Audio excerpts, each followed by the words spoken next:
Bonjour à tous et bienvenue dans ce nouvel épisode de Fans de Polar. Aujourd'hui la suite des théories de fans de Polar. Je vous renvoie à la première vidéo si vous voulez que le concept soit expliqué. Sachez simplement que je développe des théories pour expliquer des fins de films pas toujours très claires. Et attention évidemment, spoiler, si vous n'avez pas vu les films dont je vais parler, je vous laisse décider vous-même si vous voulez les regarder avant ou après cette vidéo. On commence avec un grand classique des thrillers qu'il faut absolument voir, Basic Instinct, avec Sharon Stone, Michael Douglas, mais également, on a tendance à l'oublier, Jane Tripplehorn. Si la fin de ce film me paraît claire, ainsi qu'à la plupart des personnes qui l'ont regardé, certains ont des doutes et se demandent qui des deux personnages féminins principaux, Catherine ou Bess, était l'assassin. Alors, en ce qui me concerne, il me semble que c'est Catherine et que Bess n'est qu'une fausse coupable fabriquée. Et d'ailleurs ce n'est pas du tout en ce qui me concerne, c'est une réalité cachée derrière le film, à travers certains indices. Je résume le film très brièvement pour ceux qui ne connaissent pas. Michael Douglas y joue un inspecteur de police qui enquête sur une série de meurtres, lesquels étonnamment reproduisent les meurtres décrits dans les livres d'une femme écrivain, Catherine Tramell. Celle-ci, qui a tout de l'allure d'une psychopathe, fait vraiment office de suspect désigné. Et au début on a l'impression que ça va être une espèce de film à la Columbo, avec un simple jeu du chat et de la souris entre l'enquêteur et l'assassin. Mais voilà qu'arrive Jane Tripplehorn, Bess, psychologue et criminologue de la police, et également maîtresse de l'inspecteur. Celui-ci se met à avoir des relations intimes avec les deux femmes, se retrouve coincé entre les deux et se demande sérieusement laquelle est la coupable. À la fin du film, un concours de circonstances fait que Bess, surprise sur le lieu d'un crime, est tuée, et une montagne de preuves est découverte chez elle, suggérant que c'est bien elle la coupable. Qu'est-ce que tu fais ici? Tu vas lever tes mains, nom de Dieu! Lève tes mains! J'avais un message sur mon répondeur disant que Gus m'attendait ici. Où est-il? Bouge plus! Bouge plus! J'ai un truc pour ton mari! T'aimes toujours les filles, Beth? Quoi? Sors ta main de ta poche! Sors là! Mais qu'est-ce qui te prend? Sors ta main de ta poche!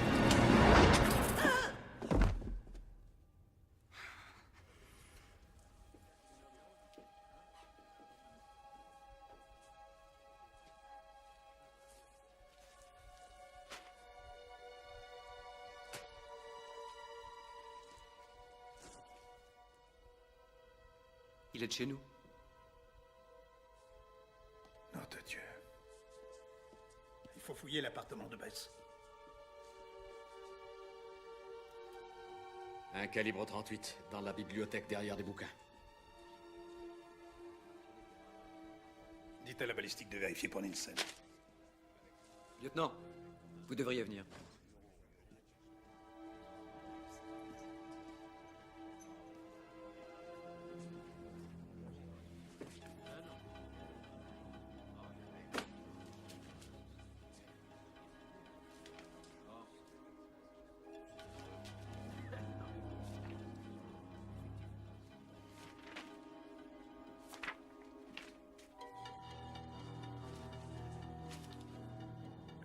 Je crois que c'est clair.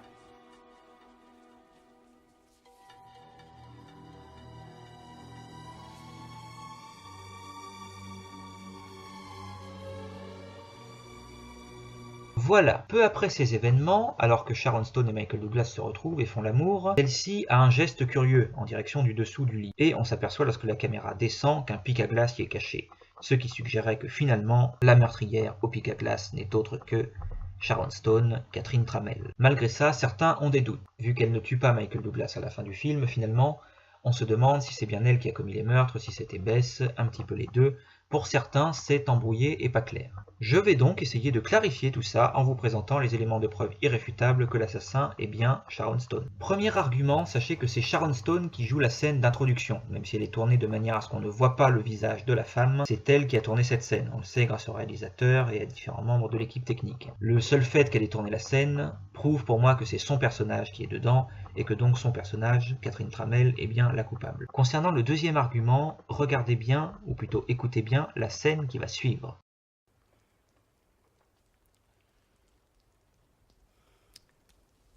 J'ai besoin d'une cigarette. Je croyais que tu avais arrêté.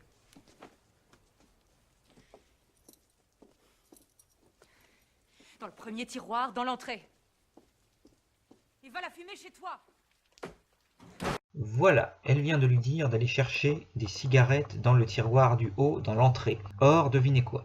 C'est justement dans ce fameux tiroir que sont trouvées une partie des preuves accablant Bess à la fin du film. Ce qui est donc une preuve irréfutable qu'elles y ont été cachées après coup, sinon il les aurait vues à ce moment-là. Il y a donc bien eu un coup monté contre Bess. Qui plus est, le fait est, comme je l'ai dit au début, que les meurtres sont commis en suivant ce qui est décrit dans le livre de Catherine. Or, le dernier meurtre correspond à un passage de son livre, Shooter, où un policier se fait poignarder dans l'ascenseur à coups de pic à glace. Et dans la mesure où le livre vient de finir d'être écrit et n'est pas encore sorti en librairie, comment Bess aurait-elle pu en connaître le contenu et s'en servir pour commettre le meurtre ?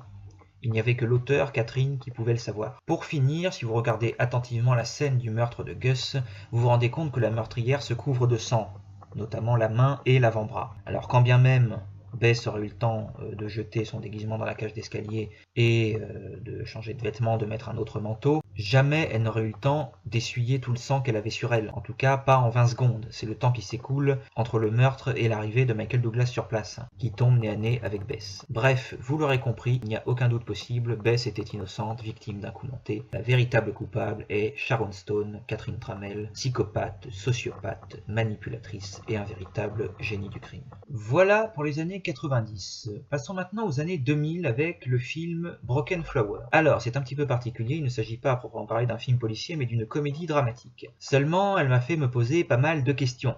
Parce que mine de rien, elle est couplée avec une enquête qui soulève pas mal d'interrogations dont on n'a jamais les réponses.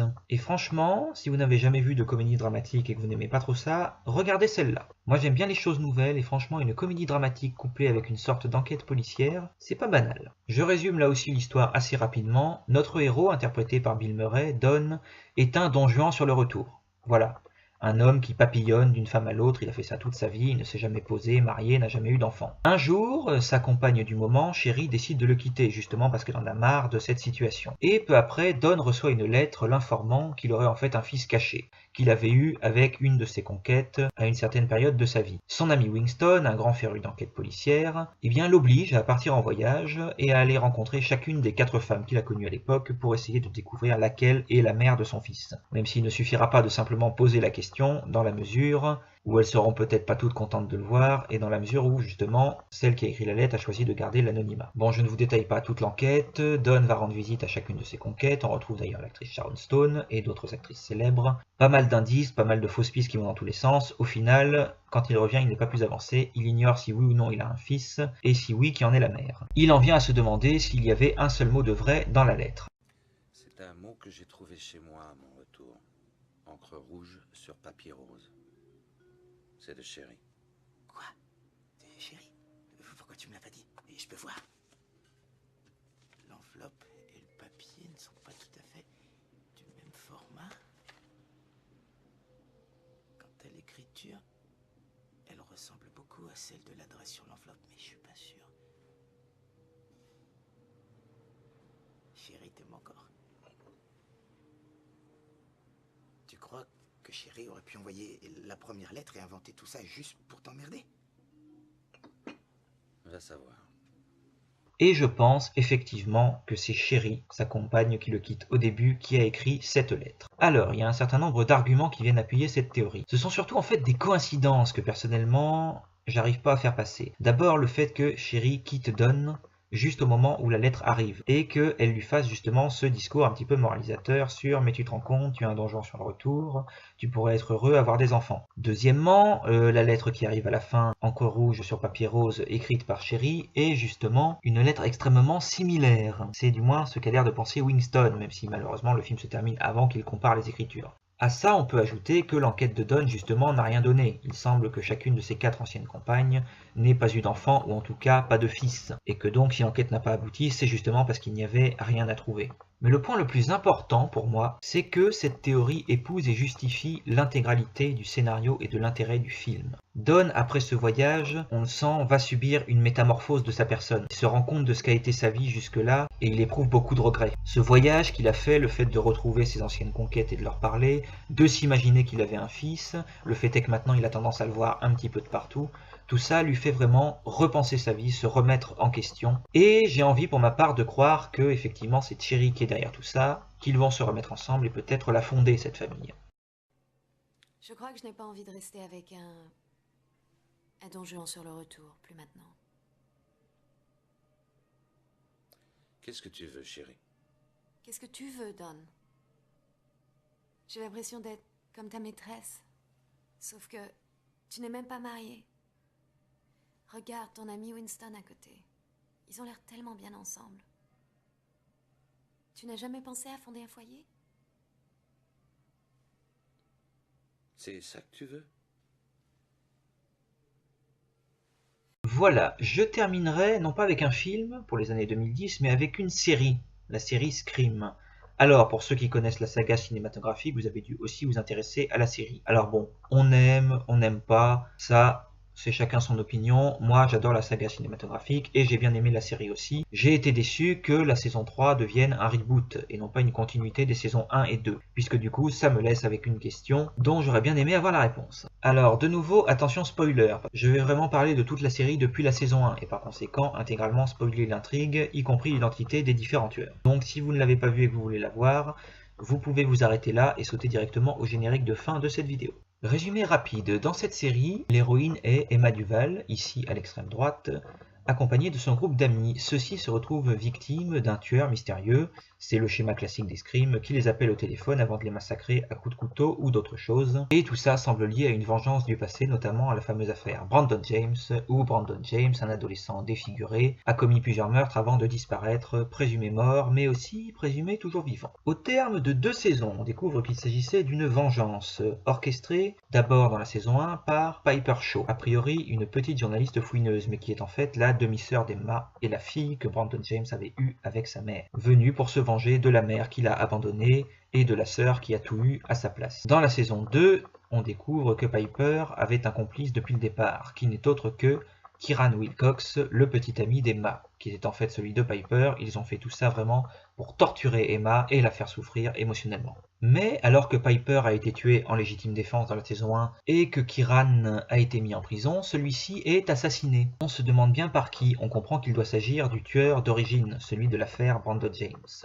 Mais qui est-il? Est-ce qu'il s'agit de Brandon James ou de quelqu'un d'autre? Pour ma part, après avoir étudié les différents suspects, je me suis fait mon opinion, je pense qu'il s'agit du propre père d'Emma, Kevin Duval. J'ai exclu les premières pistes un peu trop évidentes qu'il s'agirait des frères James, dont on ne fait qu'entendre parler ou dont on aperçoit comme ça des photos. Ça pourrait être très intéressant parce que Brandon James aurait pu se refaire faire le visage et apparaître sous une nouvelle identité. Pourquoi pas d'ailleurs sous l'identité de son propre frère Troy James, dont on ne connaît pas le visage depuis le début de la série. Ça pourrait être n'importe qui également. Il y a là matière à faire un scénario à rebondissement, mais je ne pense pas qu'il y ait là matière à faire de l'un ou de l'autre les coupables. Ça manquerait vraiment d'intérêt. J'ai exclu également les rares personnes ayant vécu à l'époque, comme Maggie, la propre mère d'Emma, qui est plus une victime, clairement, ou encore le shérif d'Acosta, qui d'ailleurs n'arrive qu'à partir de la saison 2. Non, pour moi, il ne peut s'agir que du père d'Emma, Kevin Duval, et c'est la théorie que je me propose de vous démontrer sur la base d'un certain nombre d'arguments là aussi. D'abord, nous avons une suite logique scénaristique cohérente. Si on regarde bien, le premier tueur était la demi-sœur d'Emma, le deuxième son petit ami. Quoi de mieux pour poursuivre la souffrance émotionnelle que le tueur soit son propre père? Ça me semble être le plus logique et le plus intéressant pour la série. Ensuite, toujours dans cette logique, et pour citer certaines interviews des scénaristes ou des acteurs, le tueur ne doit pas être quelqu'un qu'on ne voit pas, ça doit être quelqu'un qui est quand même un minimum présent tout au long de la série. Or, contrairement aux autres, Kevin Duval apparaît justement à travers à peu près toutes les saisons. Il fait une courte apparition dans la saison 1, très courte puisqu'il n'a droit qu'à une scène, mais dans la saison 2 il est ensuite présent dans un total de 4 épisodes, et donc qu'il devienne un personnage principal et le coupable de la saison 3 aurait été assez logique. Ensuite ça peut paraître tout bête, mais il y a le mobile du meurtre de Kieran en prison. Pourquoi aller assassiner un homme condamné à perpétuité? Certains diront que le tueur voulait se venger de lui parce qu'il avait usurpé son identité et pris son masque, mais c'est ridicule. La vérité c'est que pour aller tuer quelqu'un en prison et risquer de se faire prendre soi-même, il faut à mon avis une sacrée dose de haine et de vengeance. Et quoi de mieux que la haine et la vengeance d'un père dont on a voulu attaquer la fille et qui veut définitivement protéger celle-ci du monstre qui s'en était pris à elle. Certains sont convaincus que sous prétexte qu'on voit dans une scène Kevin se rendre sur la tombe de Kieran, il est évident que ce n'est pas lui qui l'a tué. Moi je pense au contraire que c'est tout l'inverse. Ensuite, il y a le mobile des meurtres passés. N'oublions pas que Brandon James couchait avec Maggie, la future femme de Kevin, et qu'il l'avait mise enceinte. Donc ce n'est pas tant Brandon que Kevin qui avait une raison de péter un câble et de se mettre à assassiner des gens en utilisant le masque chirurgical de Brandon pour lui faire porter le chapeau. Le fait est d'ailleurs que dans certaines notes retrouvées par Audrey Jensen, on voit qu'à l'époque Kevin était un suspect possible puisqu'il était le seul et unique survivant, la seule et unique victime à avoir été blessée et non tuée. Je suis vraiment déçu que cette série ne continue pas, enfin que ce scénario ne continue pas dans la saison 3, parce qu'on aurait pu avoir, comme dans la saison 2 où Emma se retrouvait coincée entre deux hommes, Kieran et Ellie, sa mère Maggie se retrouvant coincée entre son mari Kevin et son amour d'enfance Brandon James, de retour et toujours vivant. J'ai gardé ce qui me semble être le meilleur des arguments pour la fin. J'ai découvert que Kevin Duval, ce personnage avait été créé en référence directe à Kevin Williamson, c'est-à-dire le scénariste de Scream au cinéma, de chacun des 4 films, et donc le créateur de la franchise, ni plus ni moins. Même si les films ont été réalisés par Wes Craven, s'il n'y a pas de scénariste, il n'y a pas de film. Et franchement, quel plus bel hommage ce serait que le tueur d'origine de la série, celui avec lequel tout a commencé et celui avec lequel tout va finir, ne soit autre que ce personnage créé à partir de Kevin Williamson, Kevin Duval, le père de l'héroïne. Voilà chers amis, c'était tout pour cette vidéo. Comme d'habitude, je vous donne rendez-vous le mois prochain. N'hésitez pas à vous abonner, à laisser des commentaires, à me faire des suggestions de prochaines vidéos, de sujets n'importe lesquels que vous voudriez me voir traiter. Et je vous donne rendez-vous le mois prochain pour une nouvelle vidéo de Fans de Polar. À très bientôt!